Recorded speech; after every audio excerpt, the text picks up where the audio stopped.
friends, I'm back. And it's Tuesday. I'm not quite last minuting it. It is a 5 o'clock, so I have a little bit of time before class tonight. It is the day after Halloween. I have a split in my lip, and every time I smile, it splits open. And so it's never ever going to heal for the entirety of my life. Because I can't not smile. Okay? So maybe if I frown all the time, still not going to work. Anyway, so I feel like it's really obvious right here that I have a split in my lip. But, so we have blended family, 11 kids. 6 of those birthdays, of those 11 children, more than half, is in October, November, and December. So we have birthday, Halloween, birthday, and then Thanksgiving, birthday, Christmas. It feels like a lot, because it is a lot. And what I want to do is hide in my room and with all of the Halloween candy that I get from my mom tax. Because, you know, moms have tax. This year, though, when I saw that candy in its entirety, I think if they just give me, my kids, they give me 1 piece or 2 pieces, but with 10 kids trick-or-treating, because the adults took the kids as part of their costume. Like, our oldest daughter took the 2 younger girls, and they were the 3 little pigs together, so they got to, so she got the trick-or-treat. Anyway, they always give me the Reese's Peanut Butter Cups that are not the Reese's Peanut Butter Cups, which doesn't make sense when I say that out loud. But the Reese's Peanut Butter Cups that are like a bat shape or a Christmas tree shape or an Easter egg shape, because I don't like chocolate, but I love peanut butter. So they give me the ones that are shaped, because on a regular Reese's Peanut Butter Cup, there's that big chocolate, that little crimped part, and it's really thick, so I don't like it. I always break those pieces off if I do eat them and give them to my kids, and I eat the peanut butter center with a little bit of chocolate on it.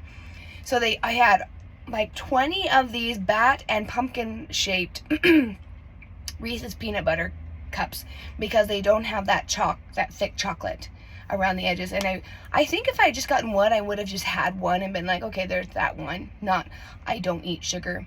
But seeing them and this like giant pile of them, I was like, I do not want all of that sugar. I don't want any of that sugar, actually.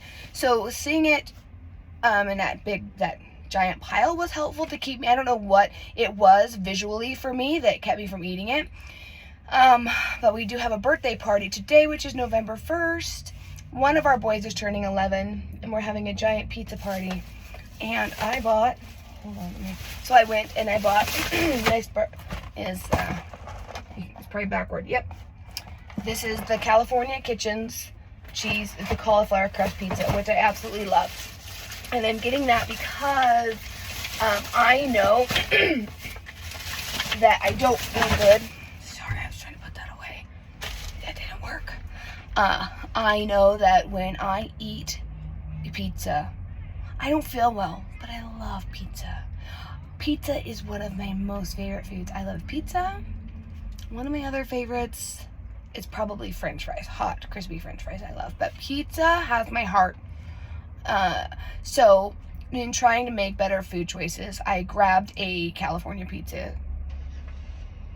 Kitchen's pizza on the way home, so that I can just make that little bit better food choice today during a party when everything's going to be crazy and busy, and I know that I'm going to walk in and smell that pizza and be like, oh, I think I would love to be strong enough and say, I'm not going to eat pizza tonight. But I know I'm going to walk in there and see everybody eating and be like, oh, it's a birthday party, oh, it's a holiday, and justify it. I am not going to be a justification. I'm not going to justify poor eating habits. I'm not. So I got a cauliflower crust pizza for me.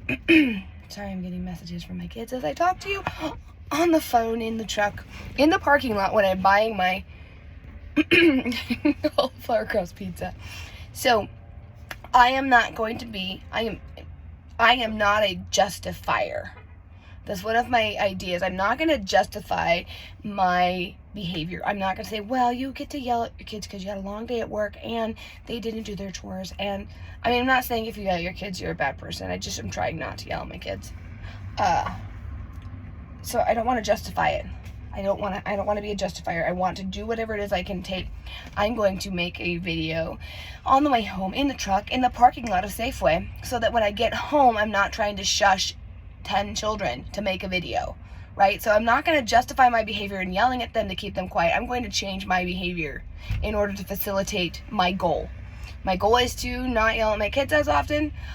And I'm not really a yeller, but like this past 2 weeks, because it's been stressful, I feel like tension's been high and that we're all losing our tempers. So that I feel if I can be that barometer to keep kids from losing their tempers, then it just tempers the whole environment.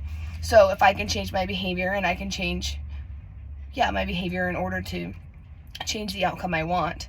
Like, okay, I'm gonna make this video on the way home so that when I get home, I'm not pushing anybody to, or trying to, quell 10 children, 5 of whom are very excited because they're having a birthday party tonight. That's just not gonna work. So, in order to make better food choices, I'm changing my behavior and buying this cauliflower crust pizza on the way home. And in order to facilitate better or more changes, I'm going to look back at this video and be like, what were you even saying? Were you even speaking English? Because it doesn't even make sense. But changing my behavior is going to change the outcome. It's going to help me achieve those goals. Rather than go home and have the same expectations that I did last week or the week before that weren't fair. It's that mentality where if you do the same thing again, expecting different results, you're an idiot. I don't even know what the quote is, because that's not the frame of mind I'm at right now.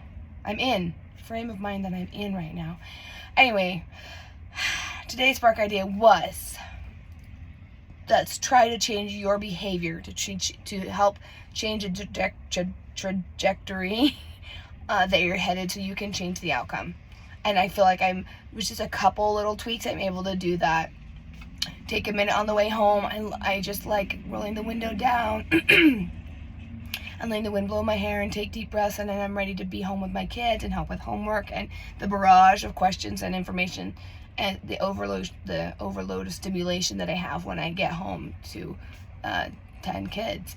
And it sounds like, we have some that are older. We have older children and younger children. Ages gonna be 24, gonna be 21, gonna be 19 next month. To 16, 13, 13, 11, 10, 7, and 3. They all are needing. We all have that give and take.